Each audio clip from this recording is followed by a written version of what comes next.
Hi, welcome to Extra Maths. My name's Lee and it's good to be with you today. Today we've got a session with a difference.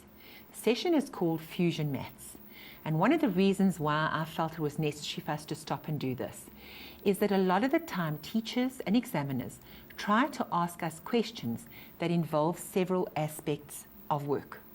You know, if we're trying to remember, you've got four kinds of questions. You get your knowledge questions, your routine questions, your problem-solving question, your complex questions, and lastly, your problem-solving questions. Now, the complex and the problem-solving often require us to think on different levels and often cross sections. So not just work with one kind of mathematics, and we're not only doing surds, or we're not only doing sequences and series. We are mixing it up, say, with exponents or logs or something else. So what I'm going to do is I'm going to divide the session into three kinds of questions. The first one is what I call mixing it up, and that's where we're going to spend a bit of time looking at when I marry different sections together and why an examiner would really like this question. Then I'm going to look at the questions that involve a little bit extra, and finally the questions that stretch or extend us. Now, before we start working with this, I just want to talk about how we can actually see that the examiner is actually coping to get us a top section of our marks. If we look at that, you must remember, if you want to do well in mathematics, you can't see sections as islands. You must see all maths working together to form a very powerful subject that can do just about anything. I'm sure you saw in our calculus sections how it went into your science, into your life science, and various other sections. So I really think this is quite exciting, and especially when you start to see how the examiner can make a difference. Let's look at the first question. As I say, the topic is fusion maths, and let's look at the very first question. As I said, it's called mixing it up, and if I look at this, it says evaluate without a calculator. Now we know that without a calculator nowadays actually means you could use the calculator, but just be careful to show all steps. So, for example, if you're using your calculator and you're getting the answer 0.5, don't write 0.5, write a half. But most of the calculators nowadays produce for us anyhow an answer in a fraction form. So, great, let's have a look. So, as I said, without a calculator, and if we look at this actual question, we've got a square root, which means we've got some algebra happening. We've got exponents, which is really good because most people like to ask exponents. And we've got trigonometry. That is an examiner's best question. They've examined three concepts within one question, and that's really exciting for them, that is. I don't know about for you, but I'm sure you will like it by the time we're finished. So let's have a look. The first thing I'm going to do is I'm going to concentrate on the exponents. I'm sure you remember from when you were younger, you might have seen something like this. BEDMAS. Now, basically what that says is do your brackets first, then do your exponents. So that's why I'm saying let's focus in on this. So let's talk about this. The first thing, let's get ourselves an axis and just refresh our memories on some of the trigonometry we need there. Right, so if we look at it, we can see that we've got the first quadrant. Let's change back to a pen. First quadrant, second quadrant, third quadrant, and the fourth quadrant. Right, so if we're looking at that, let's just tidy it up a little bit. First quadrant, second quadrant, third, fourth. Okay, now in this quadrant, all the ratios are positive. In this quadrant, only sine is positive. In this quadrant, only tan. And in this quadrant, only cos. Okay, these angles are just straightforward thetas or x's or whatever. These ones can be written as 180 minus theta. This can be written as 180 plus theta, and this can be written as 360 minus theta. All right, so we have those options. Of course, we've also got the 90 minus, the 90 plus, etc. But avoid 90s, as I've explained to you in our trig sessions. That always brings about the change in your ratio, and that in itself can be problematic. So rather just avoid it. That way you don't have a problem. So the first thing I'm going to do now is I'm going to look at this. Let's just get rid of that. And I'm going to say, all right, we are looking at the square root of, I'm going to leave the 4 alone, and the first thing I'm going to do is look at 150 degrees. Now, 150 degrees is the same as saying 180 degrees minus 30, because 150 degrees lies firmly in the second quadrant. So it must take the form of 180 minus. Now, if it's 180 minus 30, in the second quadrant, sine is positive. So this is going to be the sine of 30 degrees. Times by 2 times, and now there's a 3, and now we have 135 degrees. Now 135 degrees is also in the second quadrant, so we can say 180 degrees minus 45 degrees. Now in this quadrant, only sine is positive, and so therefore we know this will be negative tan 45 degrees. So what's very nice about this is we've had to recap a little bit about our quadrants. We've had to reduce, which is a nice thing to test. And now the next thing we're going to do is we're going to work with our special angles. Now, do you remember with special angles, we talked about using the calculator, and there's absolutely nothing wrong with it. But there's also 2 other ways. The one way is to use your triangles, and the third way is to use that drawing I showed you on one of our sessions. Now, I'm going to quickly recap that drawing for you because it is a very useful drawing. Let's just get rid of this, and let's stick it in on here. Right, so the first thing I would do is I'd put in a circle, and I'd know that this is 30 degrees, 45 degrees, and 60 degrees. So 30, 45, 60, and of course this would be 90, and this would be 0. Now if you remember how we went about this, is we started over here and we went 4, 3, 2, 1, 0, and back again, 4, 3, 2, 1, 0. What we did then is we square rooted absolutely everything. So in the first one here, we changed this to read 2, 0. And if I square root this, it's going to become root 3, 1. And if I touch this one, it's going to become root 2, root 2. And this 1, 3, the square root of 1 being 1, and root 3. And then the last one over here, that 0, 4, would become 0, 2. Right, so now we're ready to handle these exponents. So let's first put the rest in blue, and then we're going to use our drawing right here to show ourselves how it works. So over here we've got 4 times 2, and that's a 3 over there, and yes, we have a negative. Let's go and use our special angle diagram. Now, what we're doing here is we're using the sine of 30. So we go to the 30-degree arm, and sine 30 will be the y value, which is 1, over the r value, which is 2. So we have a half. Then, if we go to 45 degrees, we're here, and tan is y over x. So root 2 over root 2 is equal to 1. Right, that's wonderful news.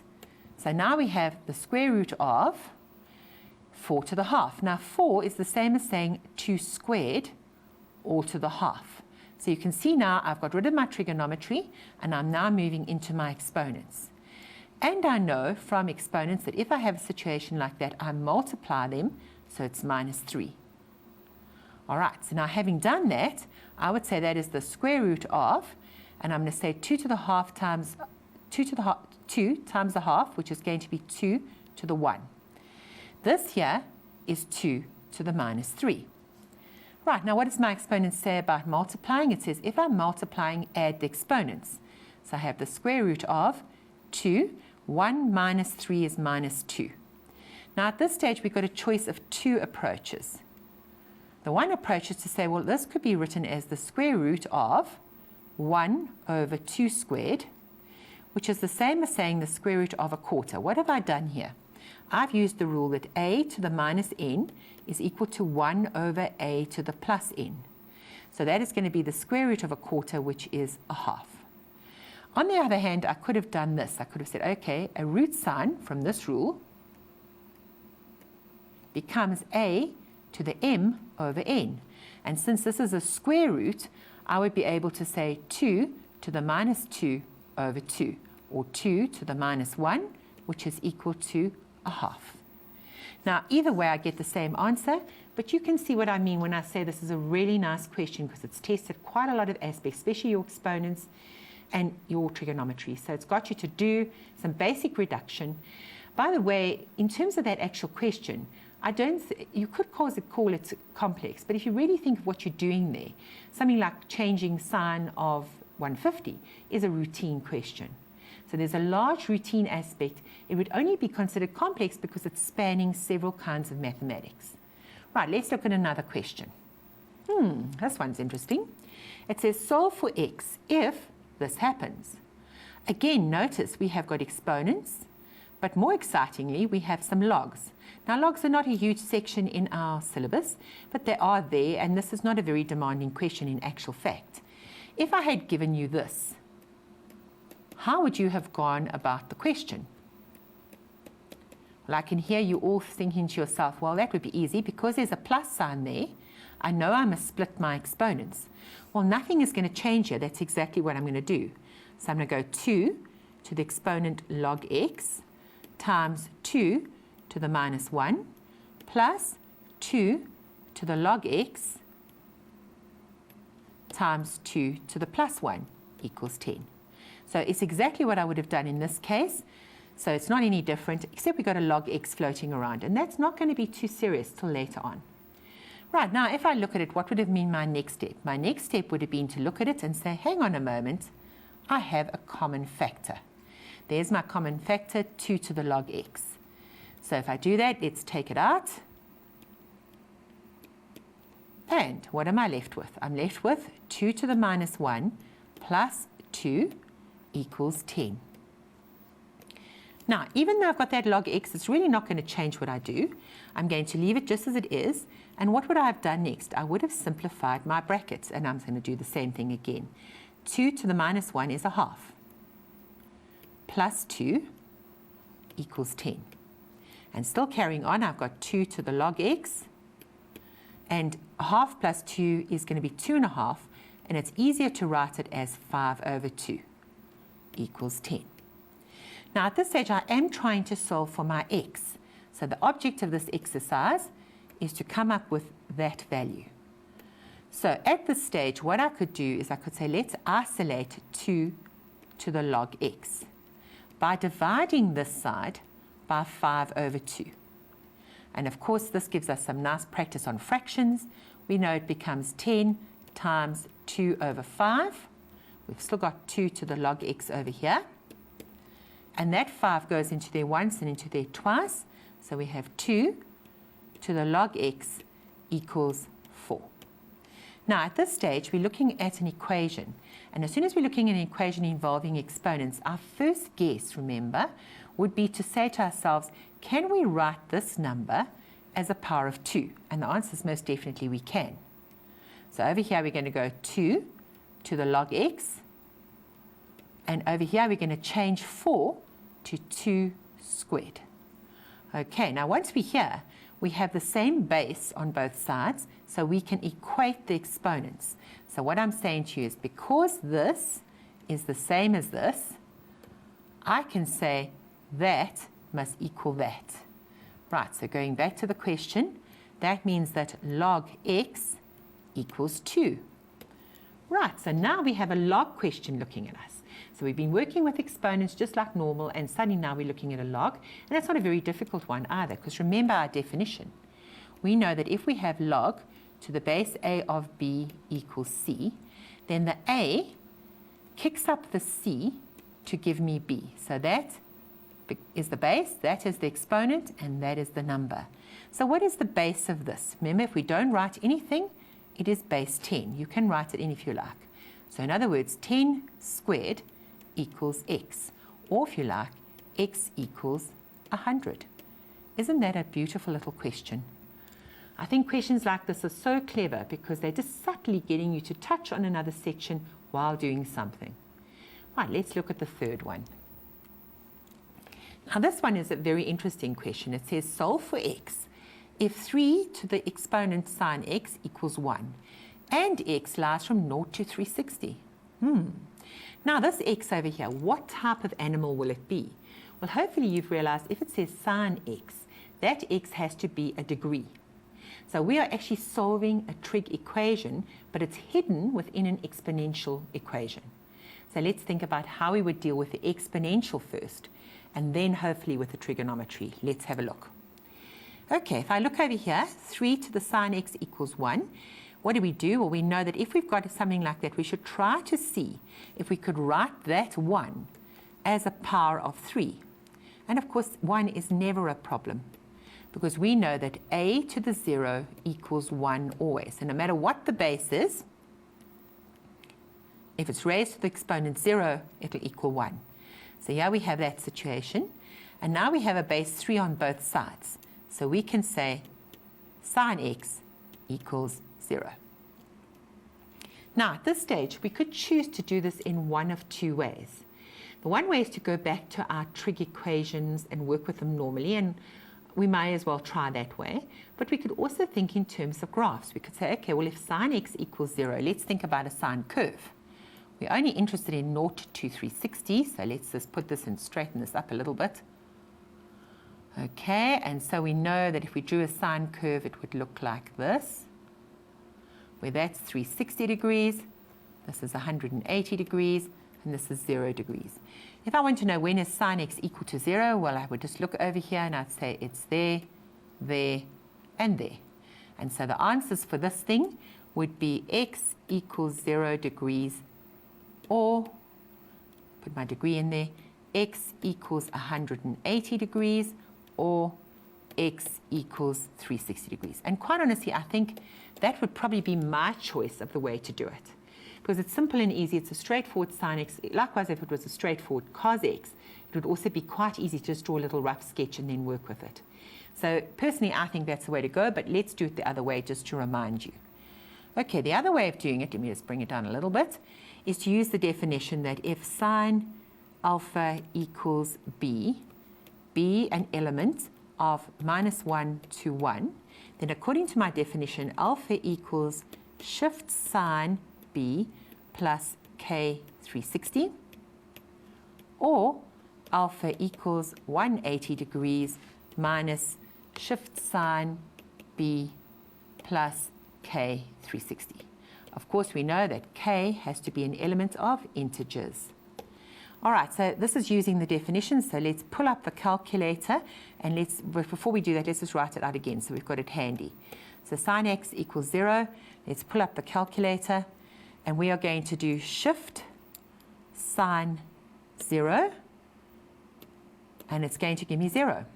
Okay, so now we know that x equals 0 degrees plus k 360, or x equals 180 degrees minus 0 degrees plus k 360. Remember, you must always qualify this little qualification that k is an element of integers. Right, let's pull it down a little bit so we get some more room to work. Now, what do we know? We know the interval we're working on is between 0 degrees and 360 degrees. Right, so if we look over here, if we make k equal to 0, our answer would be 0. If we made it -1, it would be a negative answer. We don't want any negatives, so we wouldn't worry with that.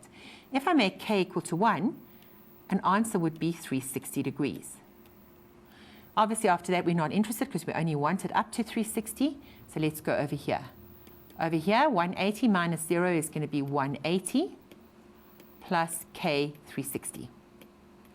If we make k 0, we're going to get x equals 180 degrees. So there we have one of the answers, a second answer, and a third answer. So yes, just the same as doing the other one, but you can see that the other one was far easier to work with. Nice and simple. I'm a great believer in using graphs to get yourself out of trouble. They are just such an easy way to see a visual picture of what you're trying to solve and make it work. Okay, I think that gives us a good idea of how we can mix it up a little bit. Let's see what we have next. Right, this one here is very interesting. The one that we're going to do in a minute involves our cubic equations and how we solve for the values, and it also involves using exponents. So let's have a look at it. Solve for m if 8m cubed plus 7m squared minus 17m plus 2 equals 0. Hence, solve. Now, as soon as you see the word hence, know that this has to have something to do with that, although there isn't really. You can see a bit of a similarity. There's a 17 there, and there's a 2 there, and there's a 7 there. But yeah, we'd have to work with it a bit. But for now, let's not worry about the hence part. Let's worry about this part. How do we solve something like that? Well, we have 8m cubed plus 7m squared minus 17m plus 2 equals 0. So I'm sure you remember when we did this section while we were doing our calculus, one of the first things we talked about is we have to watch our notation. So I would say let f of x, no, sorry, not f of x, because why are we working with m? So f of m equal 8m cubed plus 7m squared minus 17m plus 2. And I'm sure you remember that I said to you, look at this last number. 1 will go into it, 2 will go into it, so we can try 1, negative 1, 2, negative 2. So what we're going to do is we're going to take a value. Let's take the f of, looking at that, there's more, let's try positive, f of 1. If I try the f of 1, I've got 8 times 1 cubed plus 7 times 1 squared minus 17 times 1 plus 2, which will give me 8 plus 7 minus 17 plus 2, which will give me 15 minus 2, 0. And that's very good news because therefore m minus 1 is a factor. Now, if you remember from this lesson, one of the things I showed you is we had a choice at this stage. We could decide to do long division, we could do it by inspection, and we could even use synthetic division. But definitely inspection is the quicker way to go, and it makes your working much easier. So let's do it. Right, so what do we have? We have m minus 1, and I want to find out what the rest of that will be. Now, I know 8m cubed is what I've got to get, so I know that this times this must give me 8m cubed. So this must be 8m squared. Right, let's take hold of another color. I know that this one times this one must give me the 2. So if that's a minus 1, I must have had a minus 2 over there. Now, I did show you to just do this, but I'm going to show you with a k, just so that those of you who perhaps didn't see the previous session have got something to focus on. Now, what would we do now? We would multiply those, and we'd multiply those. What I'm going to do is try and solve what that k would be. So if I times there, I'm going to get k, sorry, that should be an m. I keep wanting to make it x's. Km squared minus 8m squared. And how many m squareds do I want? I want 7m squareds. So that means that km squared equals 7m squared plus 8m squared. In other words, 15m squared. Now, if that's so, do you agree with me? I'm saying to you k is 15.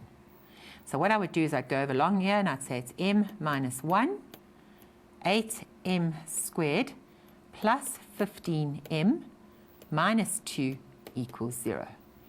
I would now factorize the quadratic. Right, so we have m minus 1, and we know that this is a trinomial, so we're going to have two binomials. I want to get out of 8 and 2, 15, so let's go 8m, m, put the 2 there, put the 1 there, make it a plus and a minus. Let's check it. 8 times 2 is 16, minus 1 will give me 15, so that's good. So that means that m is equal to 1, or m is equal to 1/8, or m is equal to minus 2. So right, nice, straightforward, simple factorization of a cubic. Nothing really demanding. You've done these before, especially when we were sketching our cubic graphs. So that would give us the first part. We now go to the hence part. Now, if it's hence, we are going to use the answers we've got in the next context. So what I want to do is quickly just write down those answers at the top and erase a lot of this working, because we actually have a bit of a problem if I'm too far away from the question to show you how it relates. So let's go up here. Let's just get rid of this part here.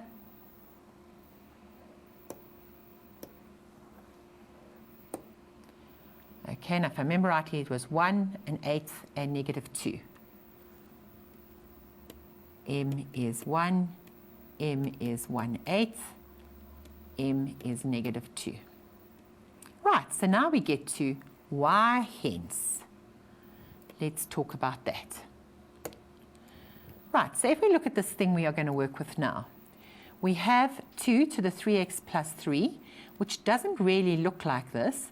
We have a 7, 2 to the 2x. Now that might have some potential there. The 2 is fine, and yes, so if I look at it, I would guess that if I let 2x, 2 to the x, equal m, I would get that. But let's go on and see if that's right. So what I would do is I'd split the exponents. I'd say it's 2 to the 3x times 2 to the 3 plus 7 times 2 to the 2x plus 2 minus 17 times 2 to the x equals 0. Now, why did I split exponents? Well, we know from exponents that whenever there's a plus or minus in the base, we always split the exponents. So we're doing exactly what we would do for any exponent question, not anything different as yet.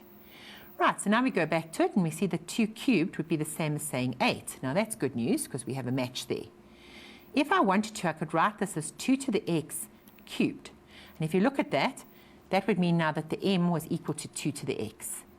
Right, then I have plus 7 times. Now again, I can go 2 to the x squared minus 17, 2 to the x plus 2 equals 0. And that's very good news because if you're looking at that now, you can see clearly the relationship. There's the 8, m cubed plus 7m squared minus 17m plus 2 equals 0. So let 2 to the x equal m. Therefore, we have 8m cubed plus 7m squared minus 17m plus 2 equals 0, which means I can now borrow the answers from the previous question. So I know that the m was equal to 1, or the m is equal to 1/8, or the m is equal to minus 2. Right, so in the light of that, what did we say m would have to be? We said that m is equal to 2 to the x. So at this stage, I would go along and I'd say 2 to the x equals 1, 2 to the x equals 1/8, and 2 to the x equals 2. Actually, that's minus 2. I nearly made a mistake there. Sorry, minus 2. Right, now over here, do you agree with me? We have no problem with 1. 1 can always be written as an exponent to the 0. So we have 2 to the x equals 2 to the 0, and therefore x is 0. So there we have our first solution.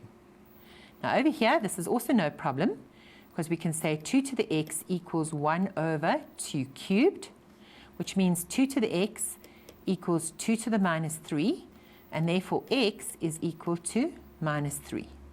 There you go. And this one over here, well, we have 2 to the x equals minus 2. Is there anything I can do to an exponent to change a positive base to a negative? No. So there's no solution on that one. It's a lovely question. It got you to do some exponent equations. It got you to factorize a cubic. And again, you can see how we've mixed it up.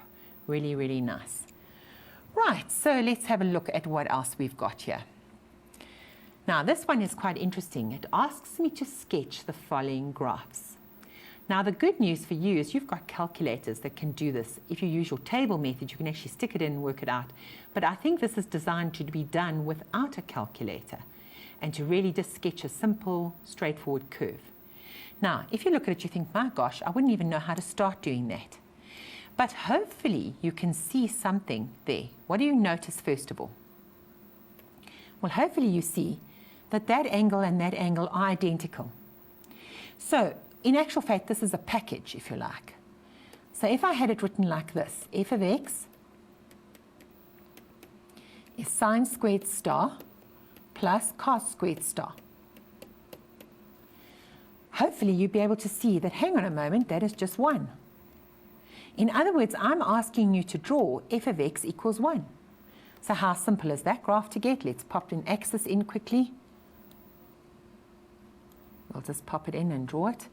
I didn't say what the restriction was, so let's just draw a few. So basically what I do is I'd say here's 1, and so I would be looking at a graph going like this. And that would be my f of x. And let's say along here I've got some angles, 90, 180, 270, 360. All right, so let's pull up the calculator and see if the calculator would have reinforced what I just did there. So let's pull it up. There it is. Let's clear it. And what we're going to do is input. So we're going to go to that, and we're going to hit the table mode. And now I'm going to input that equation.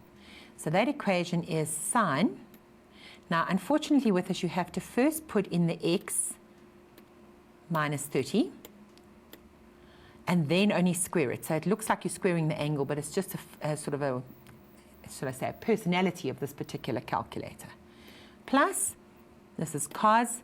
Again, we have to first put in the angle and then square it. Where do we want to start? Since I only drew the positive side, let's go from 0 and end at 360. What steps do I want? Let's take steps of 90. And look at that. Isn't that awesome?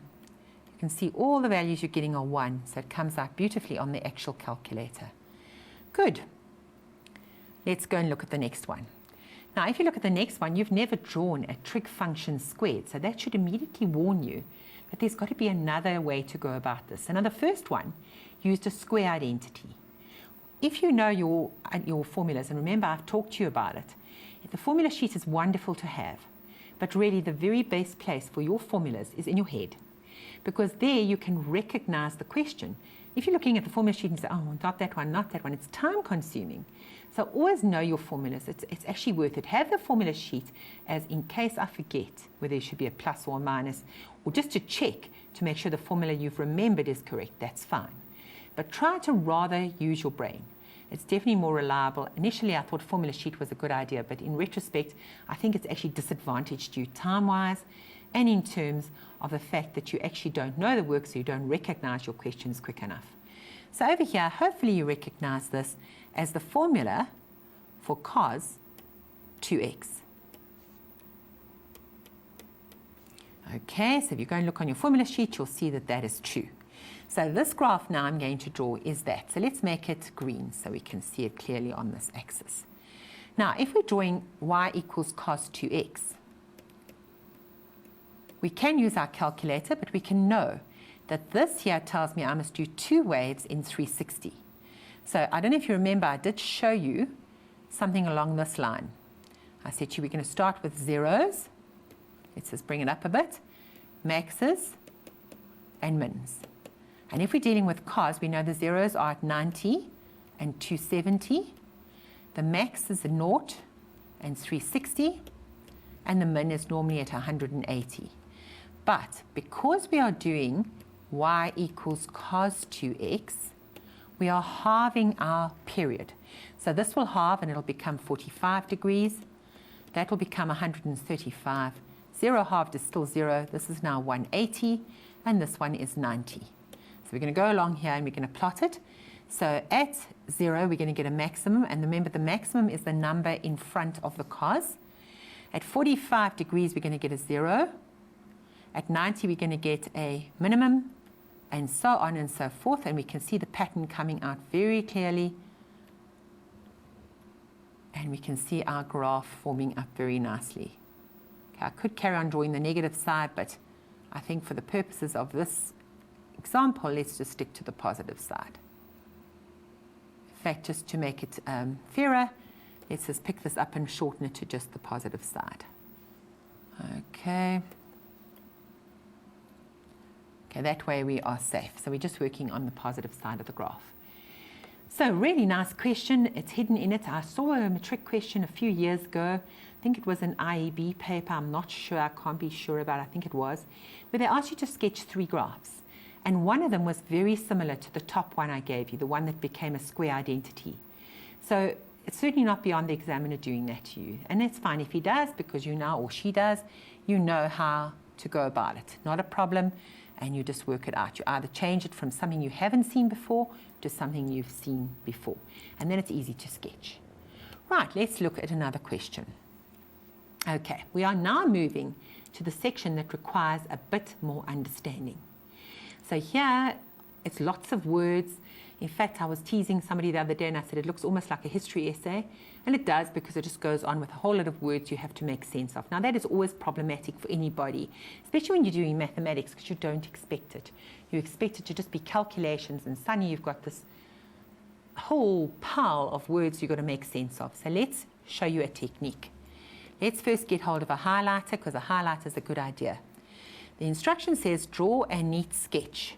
So ultimately that's what I want to do. I want to sketch of the curve that. Now what is that telling me? It's telling me it's a parabola from the following information. The roots. What is another name for roots? Hopefully you know it's the x-intercepts. Differ, now that's quite an important word. What would I mean when I talk about differ? I'm talking about the difference in them. So if I subtract them, the answer will be 6. In other words, they are 6 units apart. Now we're going to worry about that in a moment. The value of the axis of symmetry is 3. Okay, that's important to know as well. And the range of the function is y less than equal to 0. Indicate on your graph the intercepts with the axes, the axis of symmetry, and the turning point. So they want you to be very clear that you've understood all of this information really well. So let's get a basic axis up. Just a little drawing here is good enough, I think. And let's start going through it. Now we know it's a parabola, so if it's a parabola, it'll be like this or like this. At the moment, I don't know enough to decide that. The x roots differ by 6 at the moment. That can't really help me. But they do tell me the axis of symmetry is 3. So 1, 2, 3.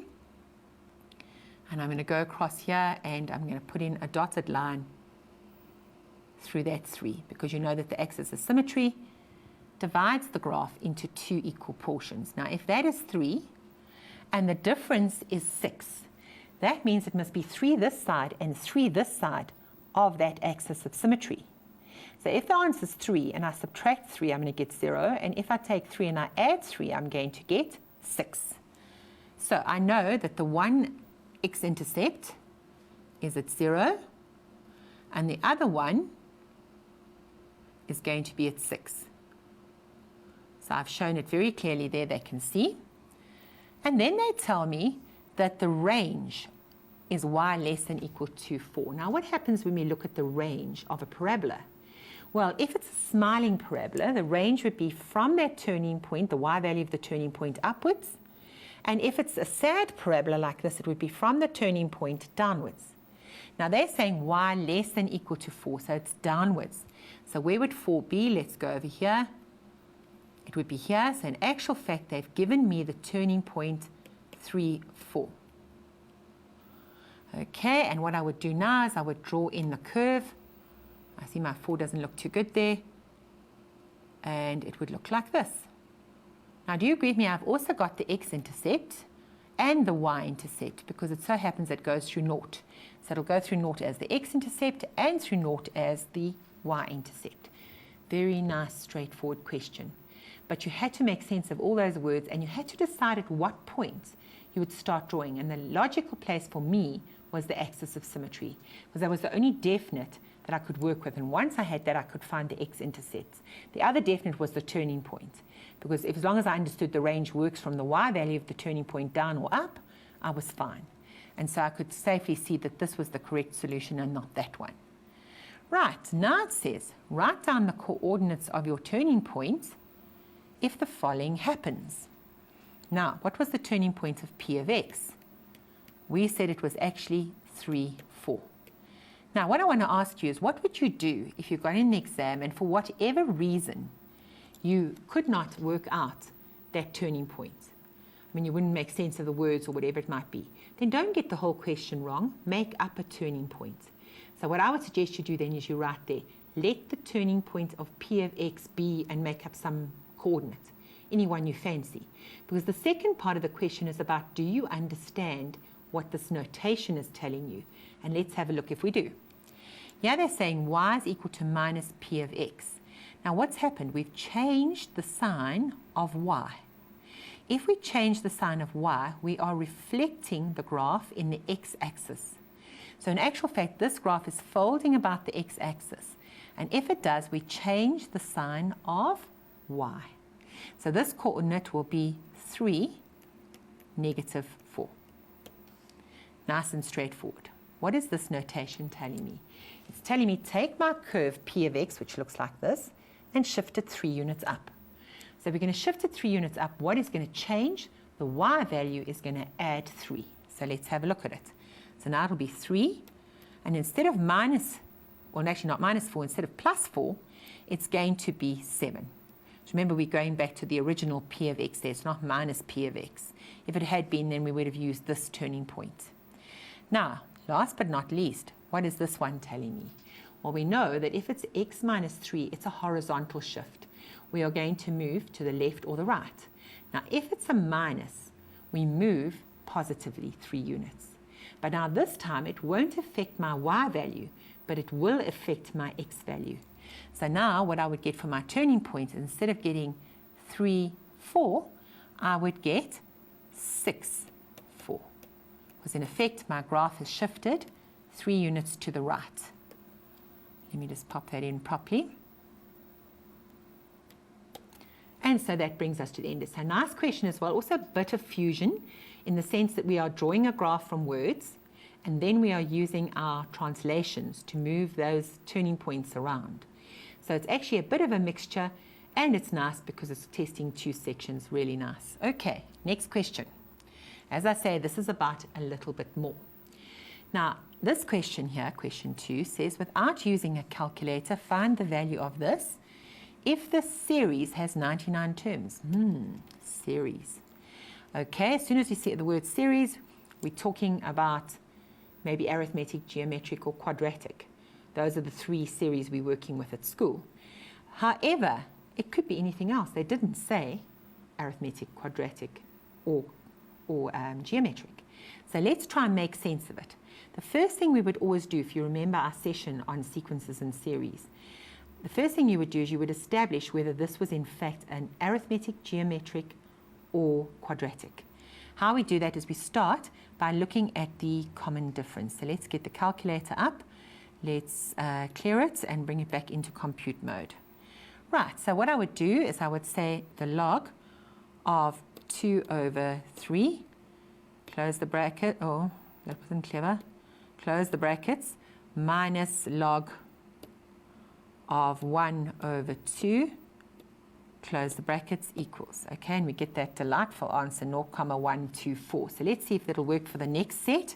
So going to the next set, I'm just going to go up to the editing over here. It'll just be easier if I can get it to go there. Yeah, it's there. Okay, let's change this one to 3 and this one to 2, and going along. And let's make this one 4 and this one 3. So now you can see I'm taking term 3 minus term 2. And you can see, hang on, that isn't the same as the other one. So it's definitely not arithmetic. So arithmetic's out the door. Right, the next thing we would try is for a second difference. And I can promise you when you do it, you'll see it also doesn't work. I'm not going to waste your time doing that. And geometric, you would try division. So let's stick to that and do it here. We would say log of 2 over 3 divide by log of 1 over 2. And really, what could you do with that? You could stick it in the calculator, get an answer. Chances are it won't make any difference, so let's try that. So let's just, let's clear. Let's go log 2 over 3 divide by log 1 over 2. Oh. And you're going to get 0,58-ish. Let's see what happens when I try the next 2. And I might as well just go and edit. Okay, and it's decided to throw me out there, so let's just start again. So it's the log of 3 over 4, close the brackets, divided by log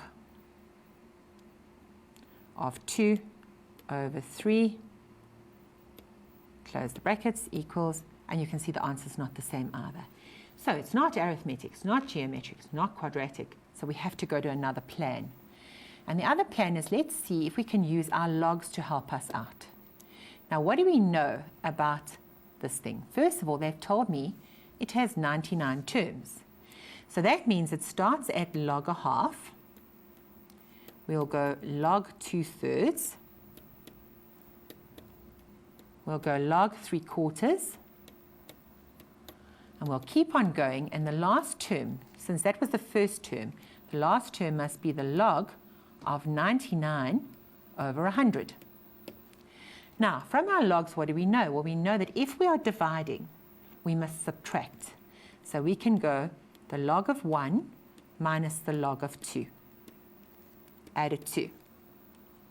This one's going to become the log of 2, subtract the log of 3. That's that one there. The next one is going to become the log of 3 minus the log of 4. And this process will continue until we get over here to the log of 99 minus the log of 100. Now, our log section has helped us out here, because if you look at that now, it's quite exciting. You can see that a whole lot of these terms are going to cancel each other out. So let's have a look. Right, let's start over here. The log of 2 minus the log of 2 falls away. And here, the minus log of 3 plus log of 3. And do you agree with me this is going to carry on, because this one will go with the log of 4. And over here, we're going to get here, and we're going to lose that log 99 to minus log 99, the one before. And so I'm left with log 1 minus log 100. So how nice is this question? You started it off thinking, I'm sure this is either arithmetic, geometric, or quadratic. You did some testing of that. You established it wasn't the case. And then what you did after that is you said, okay, fine, let's use our log laws, which we've done. And that's all it's coming down to. So subtract in logs mean divide. So that's 1 over 100. And of course, that's the same as saying log of 10 to the minus 2.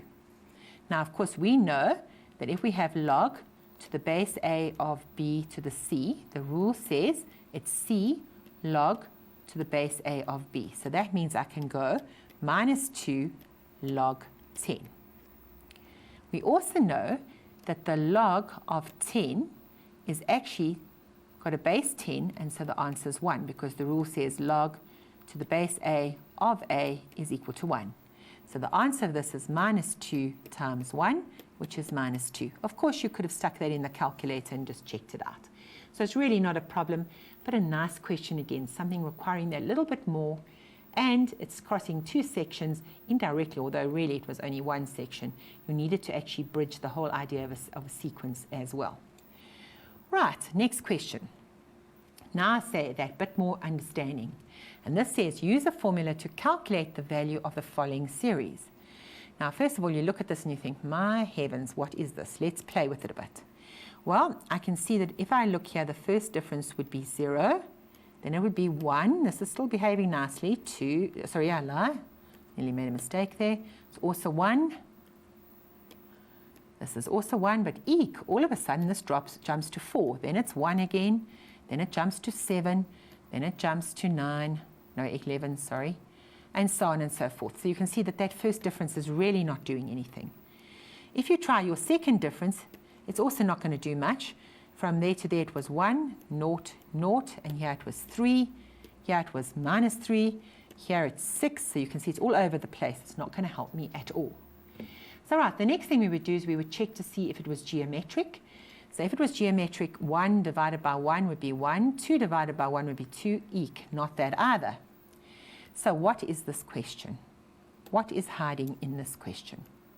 Well, in actual fact, it's a skill that if everything else fails and you can't get anywhere with the question, the best approach is to see if you can split it into two sequences that will then work either arithmetic, geometric, or quadratic.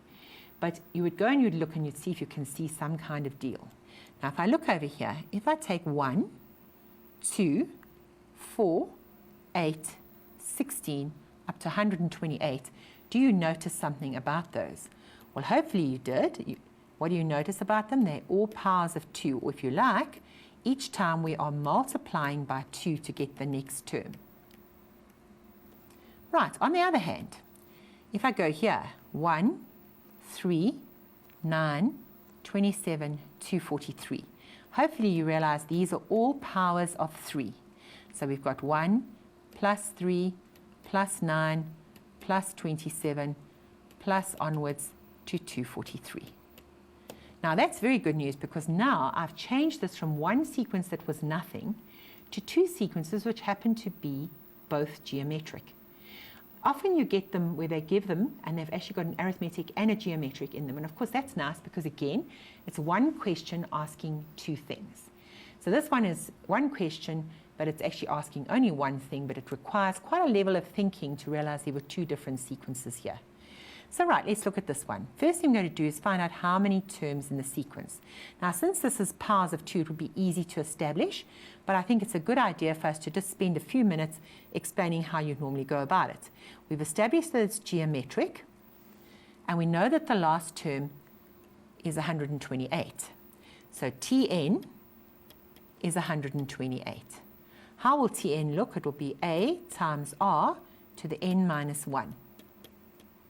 And if we look at this, the a is 1, the r is 2, and what I'm trying to do, if I don't write neatly, you won't know what I'm doing, so let's just write that again.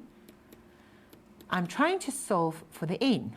Now, 1 times anything is itself, and 128 is a power of 2. Now, I did say to you in one of the previous lessons that sometimes it's worth knowing some powers off by heart, but of course you can always make it on a ladder and work it out anyhow. I think this is 2 to the 7. Let's just pull up the calculator and check.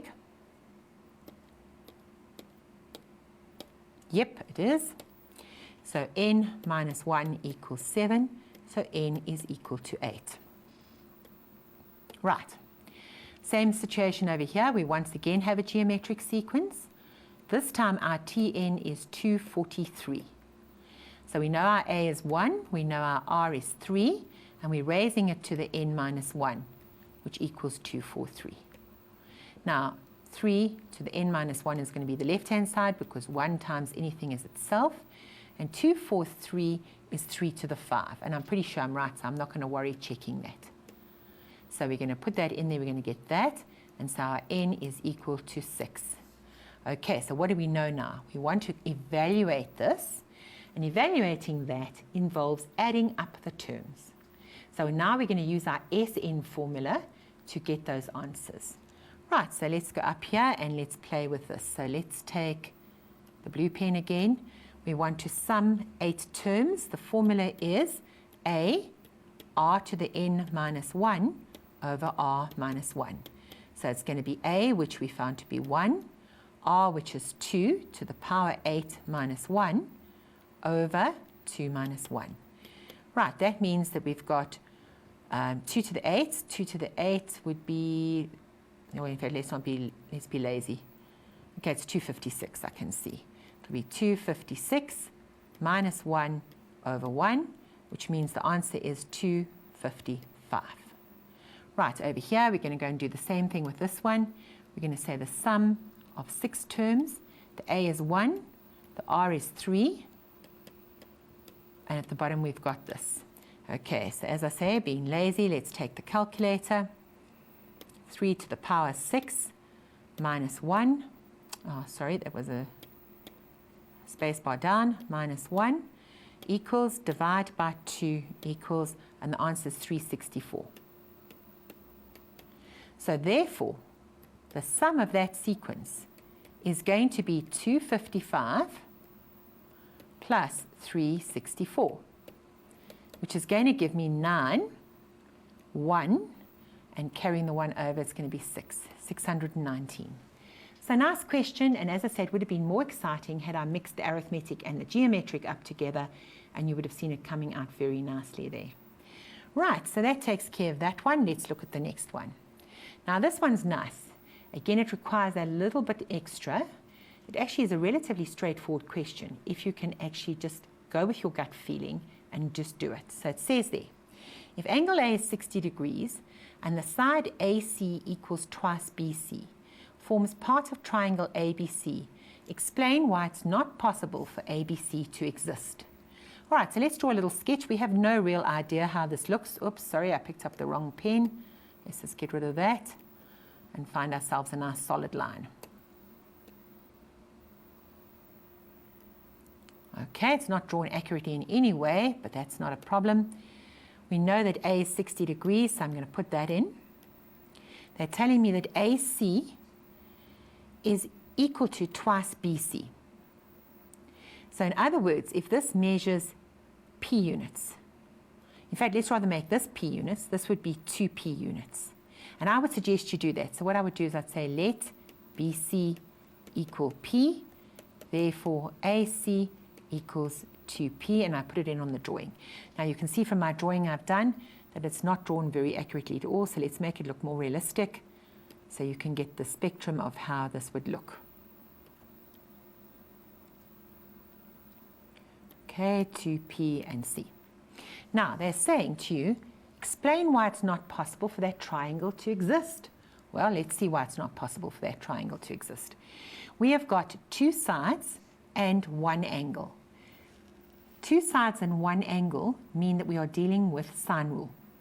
So if we're going to do sine rule, we have to look for that like H shape. I'm sure you remember me doing this last time, where I say, okay, there's one of the 8s, and there's another one of the 8s.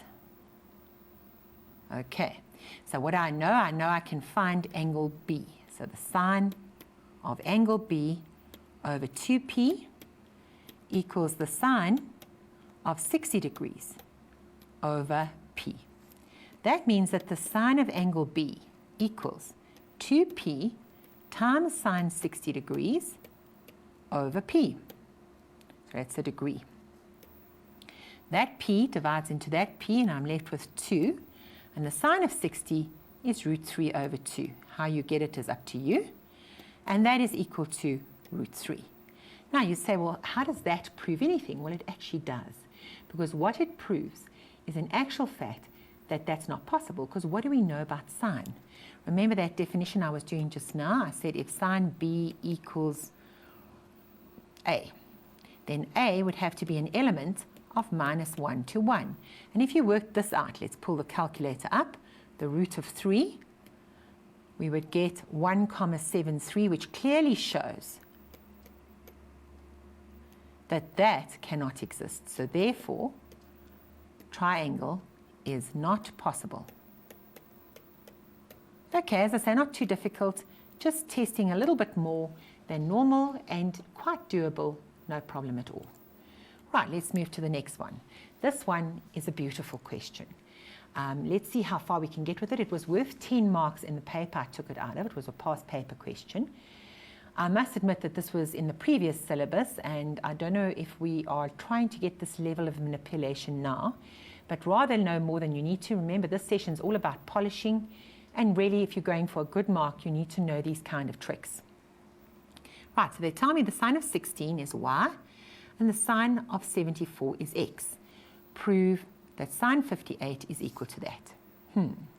Well, the first thing I'm going to do with this question is I'm going to look at the angles. I've got 58, 74, 16.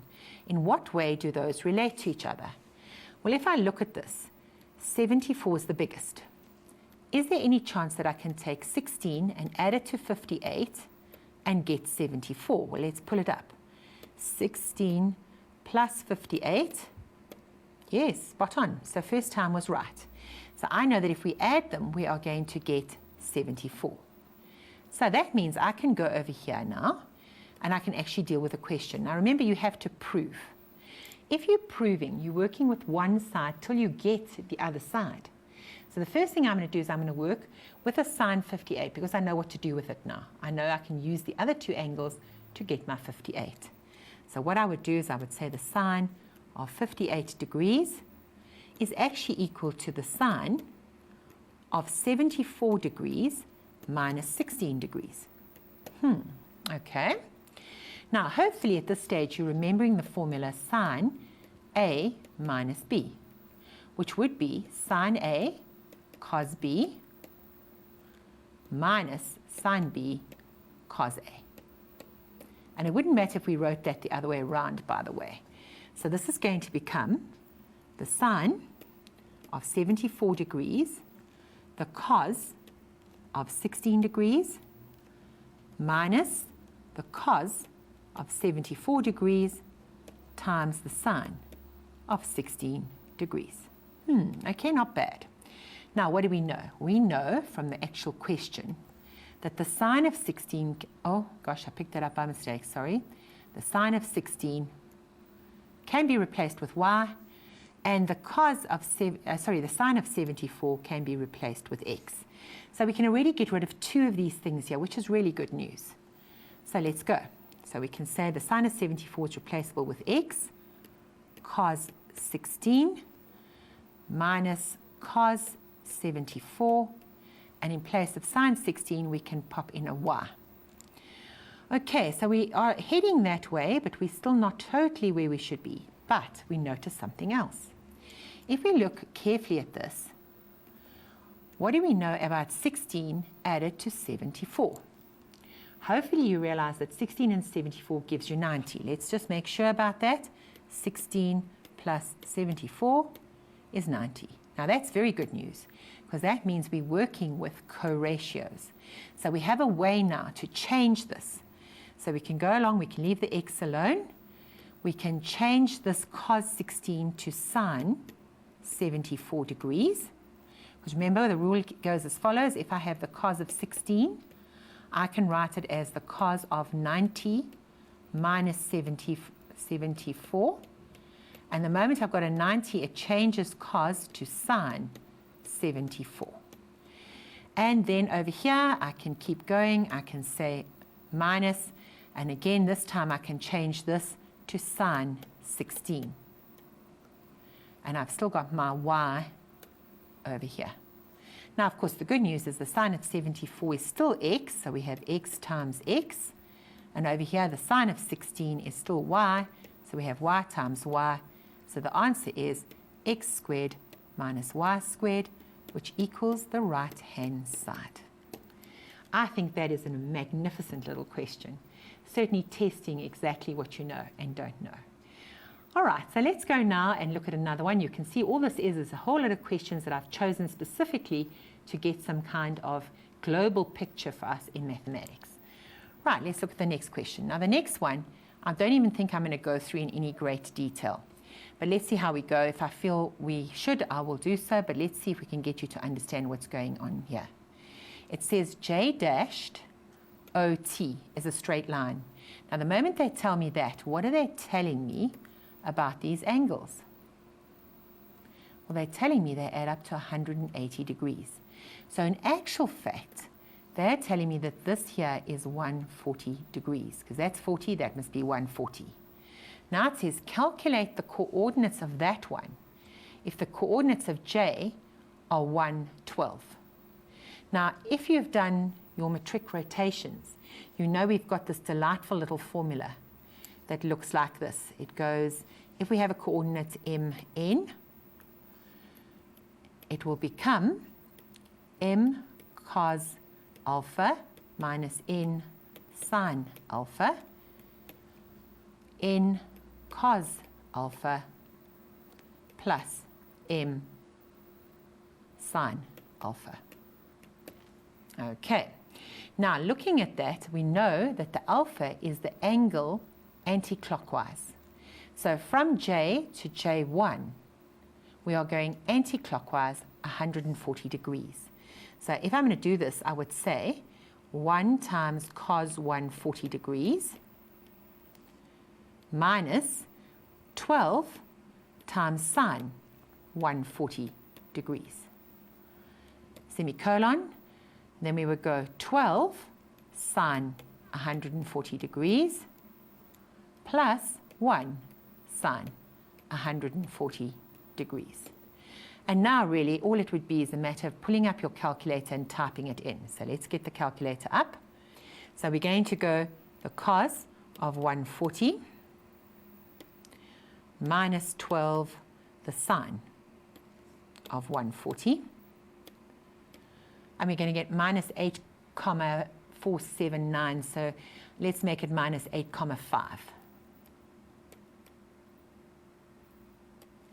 All right. Likewise, we're going to pull up the calculator again. So it's 12 cos 140, close the brackets, plus sine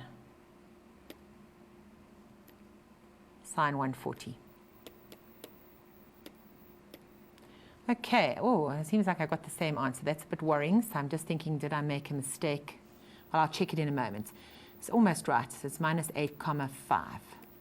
Let's just check that again, because I'm not really convinced that that would be the case. Let's clear it.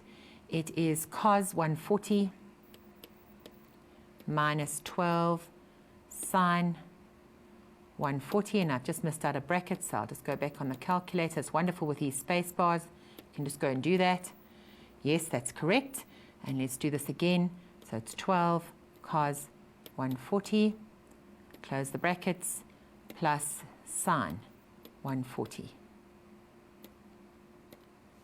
Yes, so it is correct. Just looked strange that it was so close, but it's definitely correct. Okay, so we can see that that's a relatively easy, straightforward question. The trick was to realize that you had to rotate. Right, let's look at the next one. Now, I don't think I'm going to do this one. I'm going to rather move to the third kind of question for a bit. If I get a chance, I'll come back to this. This question here, I'll put on your X sheet with a solution, so you'll be able to have a look at it. So let's move on. And again, I think I'm going to do this one. This one is a little bit more demanding. I'll start it off for you anyhow so you can see. Simplify without using a calculator that. Now you might notice this one has not got the same angle. Not like the graph we did earlier on where we actually could do that. So if we look at this one here, how on earth are we going to work with it? Well, we can't. We've also got sine squared and we would need a cos squared. But we've learned that we can change sine to cos very accurately by going the sine of 90 minus theta is cos theta, and vice versa we could go the cos of 90 minus theta is sine theta. Now I'm going to use that here. So I'm going to say that's equal to sine squared x minus 30 degrees plus, and now what I'm going to do is I'm going to change this to cos.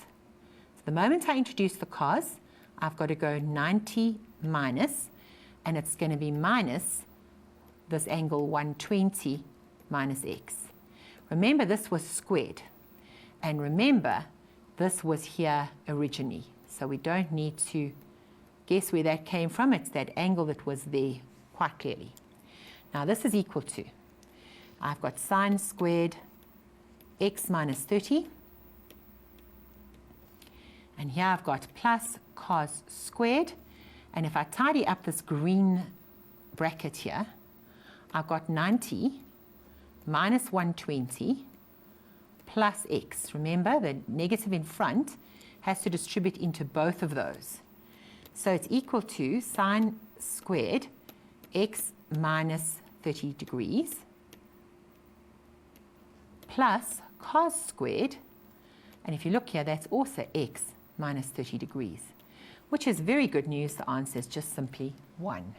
Nice, simple, straightforward question, but if you didn't know that you could do this, you could be in some trouble. So it might be worth just bearing that in mind, and perhaps before you write your examinations, looking through these examples we've done to remind you of the kinds of tricks the teachers can play. Right, so this is a question that is designed to stretch us and get our knowledge going. Tandy had to find the product of 2 to the 2007 and 5 to the 2000. So let's first of all write down the question. It's 2 to the 2007 times 5 to the 2000. Now, if you try to use your calculator on this, the calculator will have a serious meltdown. I'll show you just now why. It says, and then calculate the sum of the digits of the answer. She correctly arrived at an answer of 11. By using basic exponential laws, show how she arrived at her solution. Right, so let's show you the calculator will not like this very much. Let's clear it and let's put it in. So we have 2 to the power 2007, and we have times 5 to the 2000. And you can see the calculator really does not like this. Okay, so let's bring the calculator down. So they've made sure they've chosen a question that would not be possible on the calculator. So right, let's make the question smaller. It's always a good technique if you're struggling with something to make it easier, and then see how you would have done it on the easier one and then use that technique on the harder one. So over here, let's imagine we had 2 to the 7 times 5 to the 2. How would I have done that? Well, let's use the calculator. We know we would go 2 to the power 7 times by 5 to the power 2. We would get 3200, and the instruction was to add the digits. So if I add the digits, I get 5. Nice. Let's see now if I can find a way to get this question right without using a calculator. Right, so what do I know? I know that 2 to the 7 is actually equal to 2 to the 5 times 2 to the 2 times 5 to the 2. Now, why would I have done that? I would do that because I can see now that that 2 and that 5 have got the same exponent. So it's equal to 2 to the 5, and here I could write this as 2 times 5 squared. Now, 2 to the 5 is 32. 2 times 5 is 10, and we're going to square it. So we have 32, and 10 squared is 100. So we get 3200, and we can actually show quite clearly now that we add up the digits. 3 plus 2 is equal to 5. No problem at all. Now, can we use a similar technique for this one? Yes, we can. We can see that 2 to the 2007 could be written as 2 to the 7 times 2 to the 2000 times the 5 to the 2000, and then we have 2 to the 7, and here we can make this 2 times 5 to the 2000. That means I've got 2 to the 7. Now, 2 to the 7 is actually 128. This is going to be 10 to the 2000. Now, what did we see? We saw that as soon as we got a power of 10, we're just getting a 1 with a whole string of zeros. Now, it is impossible to write, well, not impossible, I suppose we could, but we'd be busy for a while. Write down this would be 1, and there would be 2,000 zeros going along its merry way there. So if we times, we're going to get 128 and a whole lot of zeros again. But the zeros don't matter because they are not digits. So we don't really have a problem here. So what we would do is we'd say, okay, well, that means that the question would be 1 plus 2 plus 8, and the zeros wouldn't matter, which equals 11, which is exactly what Thandi said it was. So we can see that this question is quite doable and quite easy to come up with. Right, so I think at this stage we're going to stop, and I just want to thank you for being with us today, and I hope you've enjoyed this lesson. I hope it's challenged you and it's made you think a little bit about how things are actually done in maths and how easy it is to mix up our sections. So have a really good day, and I hope this is a session that will help you when you prepare for your examinations. Thanks for being with us.